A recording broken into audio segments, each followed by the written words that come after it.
Muito bem, meus irmãos, são 10h30, vamos começar. Então, Efésios, capítulo 4. Semana passada nós considerámos os versículos 17 até 32, apenas uma parte, e entretanto, já no fim e já com a hora passada, dois irmãos tinham pedido para dirigir uma pergunta. Um deles foi o irmão Américo, que está presente, e eu vou-lhe dar a palavra. O outro foi o irmão Júlio, que ainda não chegou, mas vou dar a palavra ao irmão Américo, então. Eu tinha falado, e sou franco, eu já, depois de termos o irmão falado, resumir o que tinha na sua mente, tocou em determinados assuntos. E esse assunto agora foi basear-me naquilo que o irmão falou para o trabalho da casa. Mentira e torto. E eu fui ver ao dicionário a palavra torto, porque mentira, sabemos que o diabo é o pai da mentira. E então fui ver a torto. O meu dicionário dizia indecoroso e desonesto. E é claro, fui ver alguns versículos, entre os quais ali em Timóteo, se não me erro, onde fala do diácono e do pastor, do bispo. Enfim, não seja torto, ganância, não é? Foi essas as passagens que eu Palavra torpe aqui tem mais o sentido de palavra que é obscena, não é? É mais essa a ideia. não sei a palavra torpe da vossa boca. É isso. Muito bem, vamos voltar ao texto, vamos lê-lo de novo. Domingo passado nós considerámos só a parte do homem velho, do homem caído. Essa é uma perspectiva. Outra que nós abordámos e considerámos que seria até mais adequada, uma vez que Paulo está a escrever a crentes, que então seriam crentes que tinham voltado à sua carnalidade, não é? E, portanto, é um pouco neste contexto que nós vemos, de facto, a carta, até porque, reparem, ele começa no capítulo 4, verso 1, com um rogo, com um apelo, não é? E como é que ele diz? Rogo-vos, pois, eu, prisioneiro do Senhor, que andeis como é digno da vocação com que fostes chamados. E ele vai por aí fora. E quando chega ao versículo 7, ele diz, portanto, digo isto e testifico no Senhor. Ou seja, o que está no versículo 17 em diante não é dirigido a outro grupo de pessoas, mas sim aos crentes, àqueles que estão em Éfeso e daí para todos os outros lugares onde existem crentes, onde existiam igrejas e onde venham a existir e existem hoje, de tal modo que é uma palavra de apelo para que haja da parte daqueles que se dizem cristãos uma dignidade do seu andar. Nós salientamos também que neste conjunto de versículos aqui, deste capítulo 4 e 5, a palavra andar, portanto, o nosso caminhar, o nosso dia a dia, deve ser caracterizado por certos aspectos, certa prática, não é? Ele começa então no versículo 1 do capítulo 4, andeis como é digno da vocação com que fostes chamados.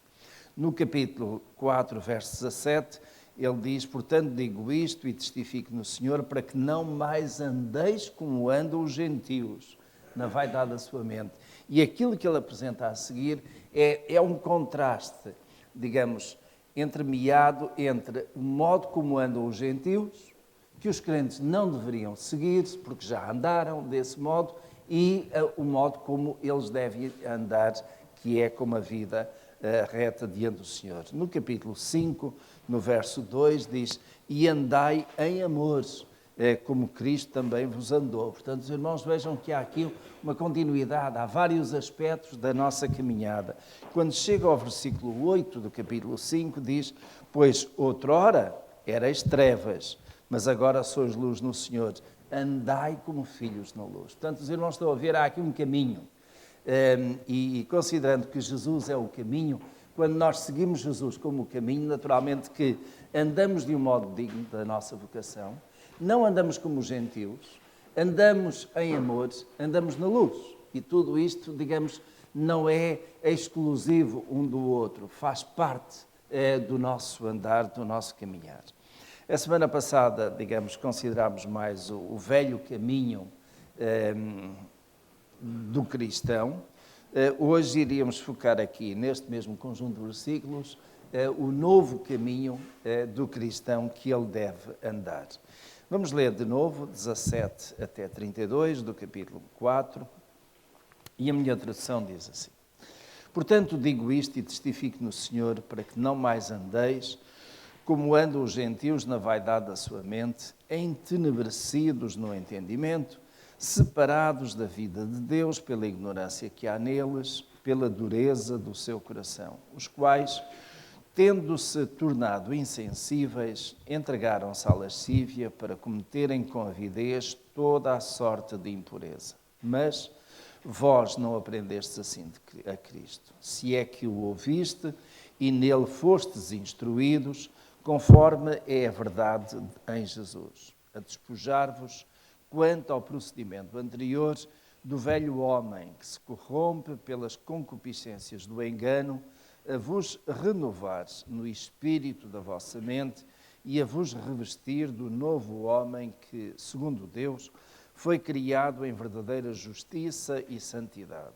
Pelo que, deixai a mentira e falai a verdade, cada um com o seu próximo, pois somos membros uns dos outros. Irai-vos e não pequeis. Não se põe o sol sobre a vossa ira. Nem deis lugares ao diabo. Aquele que furtava, não furte mais. Antes, trabalhe fazendo com as mãos o que é bom, para que tenha o que repartir com o que tem necessidade. Não saia da vossa boca nenhuma palavra torpe, mas só a que seja boa para a necessária edificação, a fim de que ministre graça aos que a ouvem. E não entristeçais o Espírito Santo de Deus, no qual fostes selados para o dia da redenção. Toda amargura e cólera e ira e gritaria e blasfémia sejam tiradas dentre vós, bem como toda a malícia. Antes, sede bondosos uns para com os outros, compassivos, perdoando-vos uns aos outros, como também Deus vos perdoou em Cristo Jesus. Muito bem, vamos considerar então agora a parte do homem regenerado, do cristão, daquele que de facto segue o caminho que Cristo apontou e do qual ele foi exemplo, não é? E o que é que nós encontramos? Primeiramente, verso 20. Até aí, do 17 até ao 19, Paulo estava a apontar aquilo que é uma parte daqueles que tinham o coração entenebrecido, daqueles que de facto seguiam como andavam os gentios. No verso 20 ele faz aqui, digamos, uma viragem. Mas vós não aprendestes assim de Cristo. Ou seja, logo à partida ele está a dizer que ele está a falar a crentes. E aqui fica bem evidente, não é? Vós não aprendestes assim. O não crente ainda não aprendeu. Portanto, vós não aprendestes.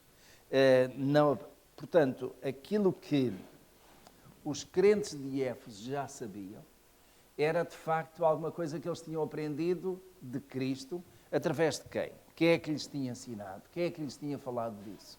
O apóstolo Paulo, não é? E o apóstolo Paulo tinha estado lá, aliás ele diz no verso 21, se é que o ouviste e nele fostes instruídos conforme é a verdade em Jesus. E os crentes em Éfeso foram instruídos por o apóstolo Paulo, não é? Onde é que nós encontramos isso? Podemos dar um saltinho a Atos dos Apóstolos, capítulo 19.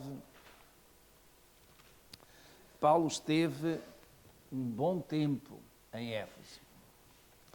Em Atos 19, capítulo, começa logo no versículo 1, em que ele mostra exatamente a chegada, não é? Atos capítulo 19, verso 1. E sucedeu que, enquanto Apolo estava em Corinto, Paulo, tendo atravessado as regiões mais altas, chegou a Éfeso e achando ali alguns discípulos. Portanto, já havia discípulos em Éfeso. Isto porquê? Por causa da perseguição em Roma, alguns saíram de Roma e foram para vários lugares. Outros também, por causa da questão de necessidades económicas, de procura de emprego, saíram da Palestina, não é? E foram, porque de facto, sendo o Império Romano sem fronteiras, por assim dizer, quando eles poderiam passar de um lugar para o outro com facilidade. Havia aquelas estradas que ligavam, como se costuma dizer, todos os caminhos iam dar a Roma. E então os crentes espalharam-se, os discípulos, por causa da perseguição em Jerusalém, foram-se espalhando pelos vários lugares. E chegaram, de facto, também a Éfeso. Portanto, quando Paulo chega a Éfeso, não é território virgem em termos de fé cristã. Já havia alguns discípulos. E ele perguntou-lhes, verso 2, recebeste vós o Espírito Santo quando crestes? Responderam eles, não, nem sequer ouvimos que haja Espírito Santo. E então foi-lhes falando, não é? E quando chegou ao verso 8,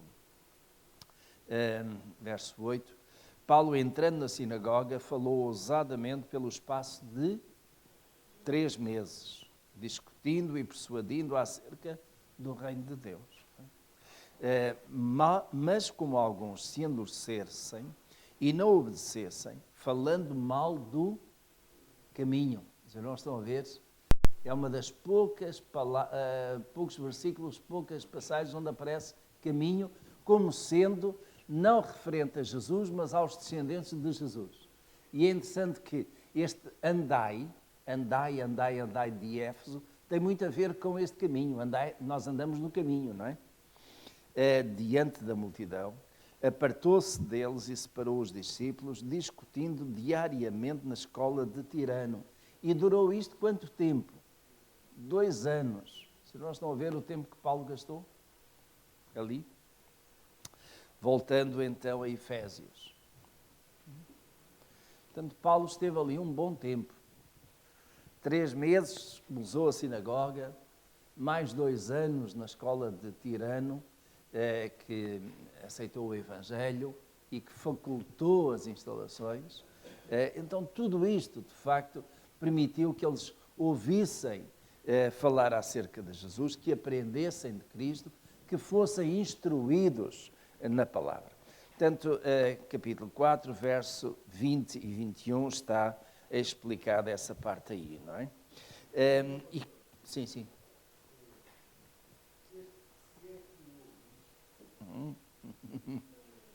É.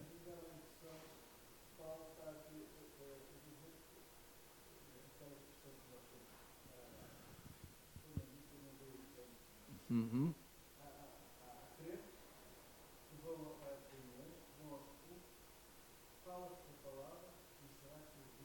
Uhum. Uhum.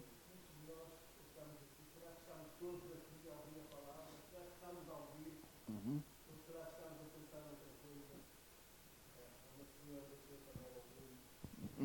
E nessa altura não ouviram.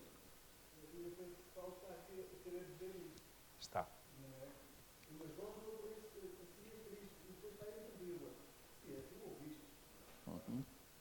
Uhum. Se é que fez bem em observar isso, porque Paulo coloca esta questão por causa de quê? Porque o comportamento de alguns era tal que parece que não tinham aprendido nada. E, portanto, ele coloca, será que quando eu preguei, quando falei, quando ensinei, será que ouvistes? Estáveis atentos? Não estáveis distraídos? Será que entrou por um ouvido e saiu por outro? Então ele coloca isso, não é? Porque quando nós ouvimos e aprendemos, somos instruídos, naturalmente que isso tem que produzir algum efeito em nós. A palavra não volta vazia, não é? Quando a palavra, de facto, é guardada no coração, ela produz efeito, transformação de vida. E Paulo, de facto, está a dizer, não mais andeis como andam os gentios, porque alguns de vós esse é o comportamento que tendes. Será que ouviste mesmo? Então Paulo está a colocar aqui a dúvida retórica, não é? Para os levar a pensar. Será que o meu trabalho foi bom? Também, embora ele não esteja tanto a chamar a atenção para si, mas mais para o efeito do seu trabalho, não é? Quer dizer, que é ouvida e que depois é aplicada, não é? É aplicada. Então, verso 22. O que é que Paulo queria que tivesse acontecido e que estava com certeza a acontecer com alguns, mas não com todos? Verso 22. Despojar-vos quanto ao procedimento anterior. Os irmãos estão a seguir? Efésios capítulo 4, verso 22.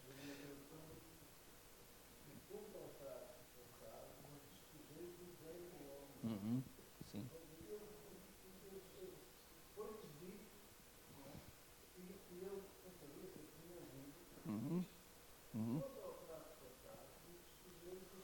O trato tem a ver com o procedimento, tem a ver com a forma como eles tratavam uns aos outros, por assim dizer, não é? Despojar-vos do velho homem. Portanto, o que ele... Isto, meus irmãos, tem a ver exatamente com João 3, capítulo 3, quando Jesus teve o encontro com Nicodemos. Necessário te é nascer de novo. Tem a ver com esta questão do novo nascimento. E o novo nascimento implica, digamos, lá dentro primeiro. E quando nós nascemos verdadeiramente, quando o nosso coração e a nossa mente começam a ser transformados, o exterior mostra isso. Aquilo que Paulo está a dizer é despojar do velho homem. O velho homem vê-se por fora, às vezes alguns disfarçam muito bem, é certo, mas o velho homem vê-se por fora, mas é alguma coisa que vem lá de dentro. Portanto, o nosso velho homem é o quê? A nossa velha maneira de pensar, as nossas conversas, os nossos relacionamentos uns com os outros, aquilo que é a nossa reação à palavra que os outros possam levantar contra nós. Tudo isso faz parte de um velho homem que precisa de ser renovado. Mas reparem, a palavra que o apóstolo Paulo usa é despojar. Eu não sei como é que está a vossa tradução. Confiram. É despojar. Despojar tem a ver com despojo. E o que é o despojo? Leva-nos logo a pensar em termos de guerra, certo? O despojo era aquilo que, depois de um povo ser conquistado, os seus bens que ficavam eram despojados, eram tirados, não é? Portanto, é retirar aquilo que pertencia a esse povo que foi conquistado, ou a essa família que foi conquistada. A ideia aqui é retirar, de tal modo que não lhe pertence mais, de tal modo que não pode ser mais usado. E é esta a ideia que é transportada aqui. Portanto, quando eu me vou despojar do velho homem, eu vou perder, deixe-me usar esta palavra, vou perder aquilo que caracterizava o meu velho homem, porque alguém leva. Limpou, mas alguém leva. Portanto, retirou, eu fiquei sem isso. O que Paulo está a querer transmitir é, quando nós nos convertemos, quando há o novo nascimento, eu perco, porque alguém retira as coisas velhas. Paulo diz numa outra carta, se alguém está em Cristo, nova criatura é. As coisas velhas passaram. Isso. Então é esta questão aqui que Paulo repete por formas diferentes, mas em algumas das suas epístolas. Nós nascemos de novo, somos feitas criaturas novas, não é? Então, despojar-vos quanto ao procedimento anterior. Os irmãos vão ver aqui o procedimento. É o tal trato, na tradução do irmão Romualdo e porventura de alguns mais. É o aspecto exterior, aquilo que nós mostramos, do velho homem que se corrompe pelas concupiscências do engano. E, portanto, estão a ver aqui a questão da corrupção. o velho homem vai se corrompendo, já está corrompido e vai se corrompendo ainda mais. Porquê? Porque ele cobiça, digamos, aquilo que lhe é apresentado de uma forma enganosa,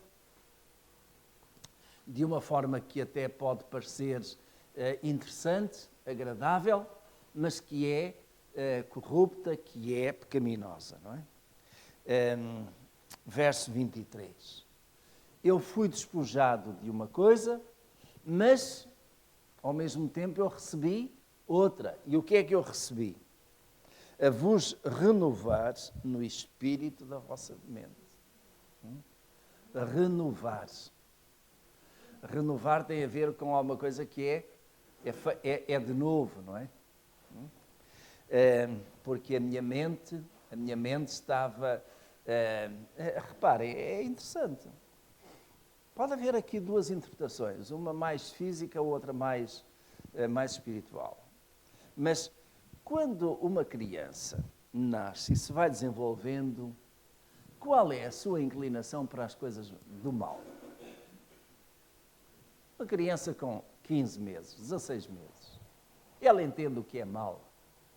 Ainda está naquele período da inocência.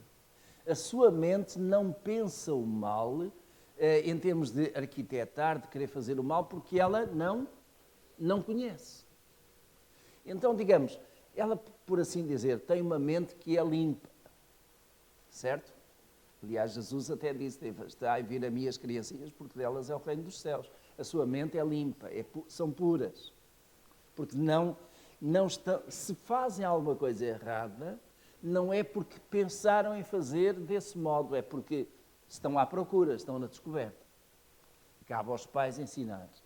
Mas ao fim de algum tempo a maldade começa a entrar, vai-se corrompendo e chega a um ponto em que precisa de ser despojada, digamos, de toda essa corrupção e feito de novo. E a ideia de renovar é aqui. Ou seja, no fim de contas, é termos de novo uma mente que seja limpa, pura, como uma criança de terra idade. Vocês não estão a ver a ideia aqui? Portanto, isto tem sentido físico.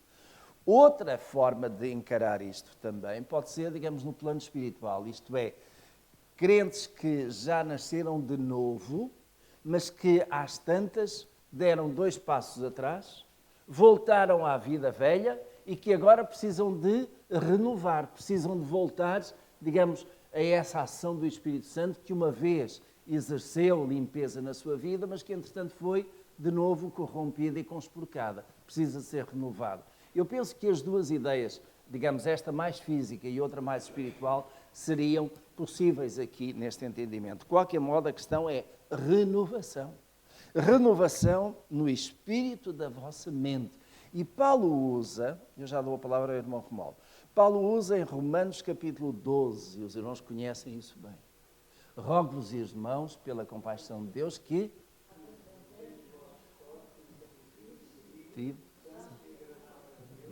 é o vosso culto racional. E não vos, mas transformai-vos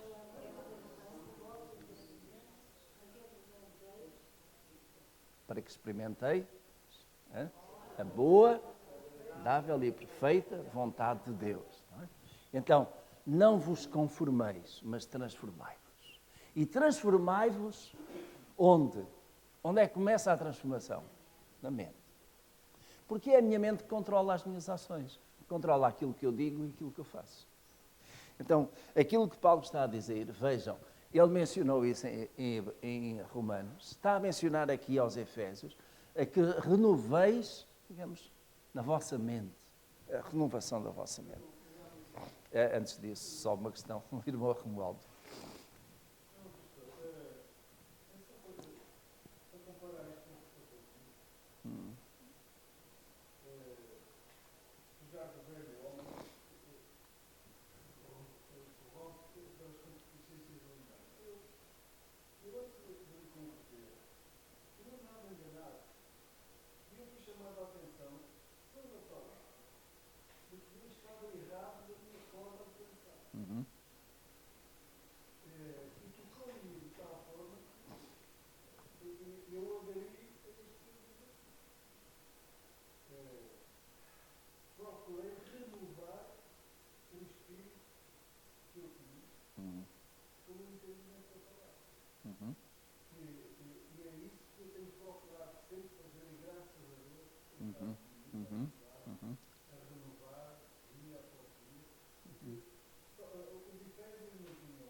passagens que nos ajudam a entender Uhum. Uhum. aquilo para a nossa vida. Eu recordo que quando eu tomava muito, eu não vou aqui já não fumava, mas eu fumava muito e eu hoje dou valor àqueles que conseguem sair da droga. Uhum. Uhum. Porque aquilo que me custou a deixar de fumar, meu irmão, foi um sacrifício vivo para mim também. Uhum. Só pelo poder da minha mente, da minha boa vontade de deixar Uhum. de fumar, é que eu consegui, graças a Deus, há mais de 30 anos que não fumo. Uhum. Uhum. Mas a renovação do nosso espírito é também uma coisa que custa. Uhum. Uhum. Porque nós temos deixar, nascer de novo, Uhum. deixar aquilo que nós aprendemos durante anos é muito difícil de nós fazer. Uhum. Uhum. Graças a Deus, temos a palavra de que nos ajuda Uhum. a renovar, a fazer esta vontade que Ele quer para nós. Uhum. Amém. Amém. Bom, Américo? Agora não gostei. O pastor falou bem, na questão da mente, controla a nossa boca. Uhum. O nosso coração tem influência nisso? Tem. A Tem. nossa boca fala do que o coração cheio Sim, diz sim, aquilo sim, tudo, sim. não Tem. é? Já no Velho Testamento, Deus disse que havia de tirar o coração de pedra do homem e pôr um coração de carne, para Uhum. que as coisas boas entrassem nele. Sim. Não tem influência para o nosso coração à mente, Uhum. para que haja domínio no outro. Tem, digamos, são dois órgãos. Repare, eu creio que é a mente que de facto tem o controle de tudo. É o nosso cérebro. Mas o papel do coração aqui,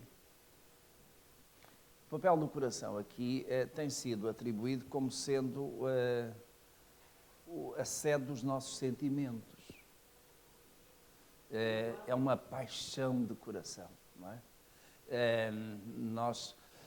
Isto porquê? Porque quando alguma coisa acontece na nossa vida, por exemplo, um sinal de perigo, o nosso coração começa logo com uma ritmia diferente, não é? Porque procura, de certo modo, o quê? Irrigar mais o cérebro, porque o cérebro tomou informação de que o perigo está ali. Nós sentimos no coração, mas é apenas um efeito, digamos, fisiológico, porque o coração acelera mais, porque o cérebro está a pedir mais irrigação em alguns neurónios e em algumas partes, por causa do perigo e por causa de estar a pensar a resposta que vai dar. Mas o coração faz parte de nós, assim como os nossos pulmões, tudo mais, não é? Mas, de certo modo, nós seguimos aquilo que a Escritura...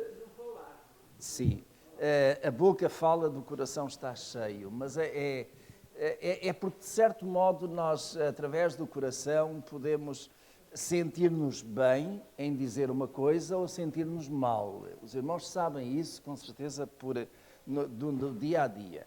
Quando nós somos confrontados com alguém ou estamos junto de alguém que temos que confrontar, ainda não começámos a falar e o nosso coração já começa a ficar mais acelerado. Nós cruzarmos na rua, mesmo lado do passeio, com alguém que não gosta de nós, que é um inimigo, nós já nos vamos sentir mais... Portanto, é uma resposta fisiológica. Porquê? Não foi porque o coração viu alguma coisa, mas a nossa mente percebeu o perigo está ali e o organismo todo ele começa a responder, a preparar-se para isso. Mas mente e coração estão associados, não é? Sem dúvida alguma. Portanto, não descartamos isso de modo nenhum.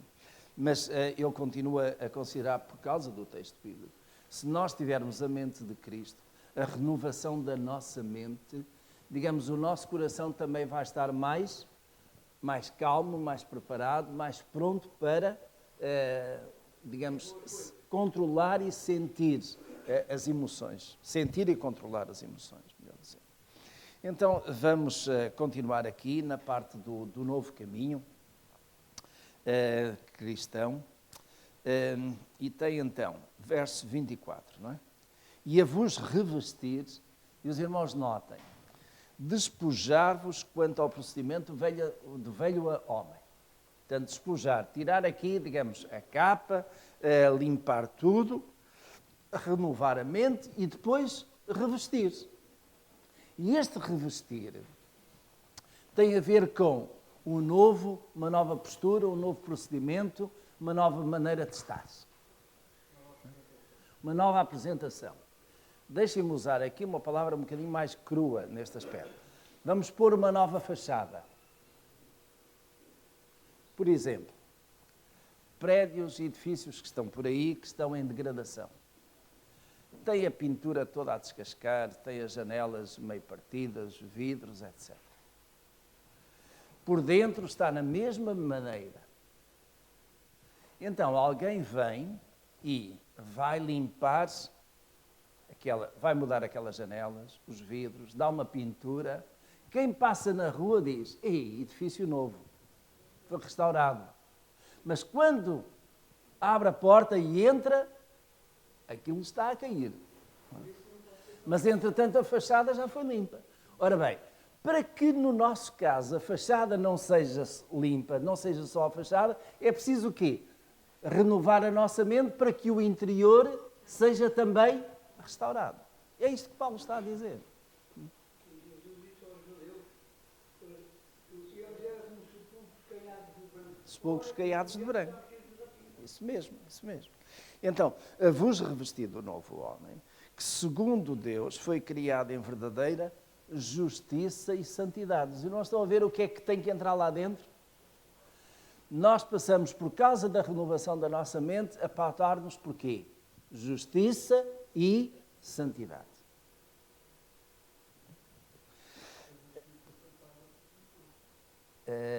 Pagou o preço.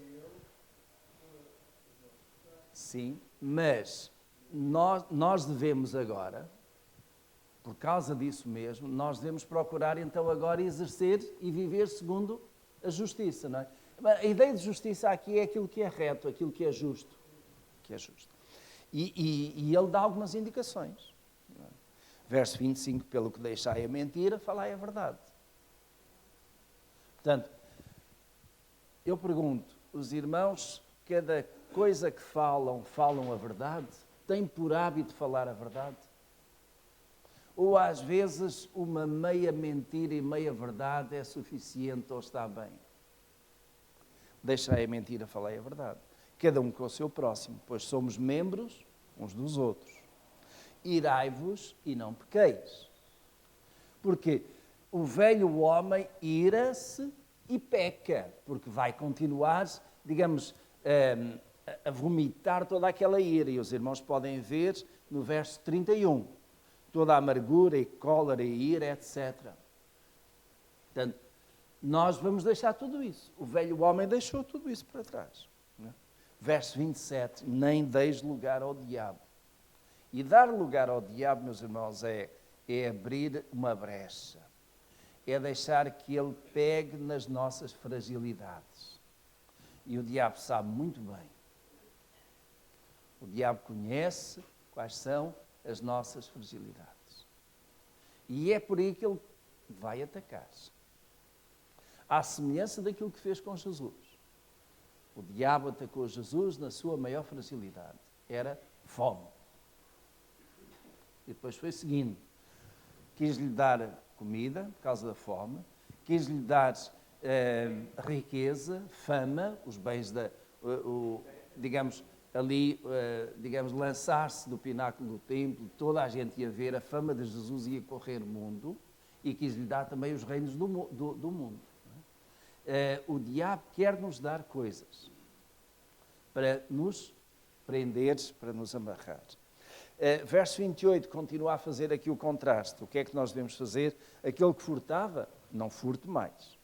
Antes trabalhe com as suas mãos, com as mãos o que é bom, para que tenham que repartir com o que tem necessidade. Não saia da vossa boca nenhuma palavra torpe, mas saia da vossa boca o quê? a que for boa e necessária para edificação.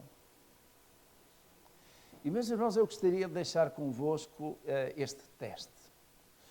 Quando os irmãos, eu sei que às vezes a nossa resposta tem que ser repentina, sai na hora. Mas lá está, a nossa mente também é muito rápida. E os irmãos coloquem isto. Quando alguém estiver a falar convosco, e os irmãos tiverem que dar resposta, em vez de já terem aquilo ali engatilhado do que querem dizer, pensa isto. Aquilo que eu vou responder é o que é necessário para a edificação. Primeiro que tudo, é verdade. Segundo, mesmo sendo verdade, é para a edificação. Porque, meus irmãos, às vezes, mesmo sendo verdade, nós ganhamos mais não estar, digamos, a moer. Ganhamos mais se formos comedidos naquilo que vamos dizer. A verdade tem que ser dita. Mas a verdade pode ser dita de várias maneiras. Pode ser dita de uma forma agressiva, pode ser dita de uma forma firme, mas cordada, suave, sem ofender. Sem ofender.